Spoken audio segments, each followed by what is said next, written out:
هاي، اهلا بيكم. معاكم دكتوره سيلفانا يسري من صيدليه دكتور ماجد خيري. هكلمكم النهارده عن دواء مهم جدا جدا، ناس كتير قوي بتستخدمه وما تعرفش ان هو ليه محاذير معينه. هكلمكم النهارده عن التتراسايكلين. التتراسايكلين ده نوع من انواع المضادات الحيويه، بيستخدم كتير قوي في امراض كتيره جدا، لكن لاكثرهم شيوعا دكاتره السنان هي اللي بتكتبه اكتريه، وكمان دكاتره حب الشباب.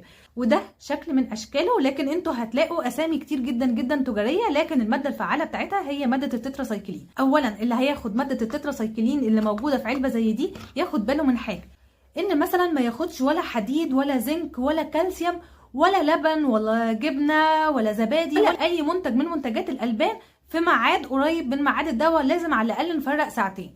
حاجه كمان لازم ناخد بالنا منها، الادويه بتاعه الحموضه وادويه السيوله برضو ما ينفعش تتاخد في ميعاد قريب من الدواء بتاع التتراسايكلين المضاد الحيوي.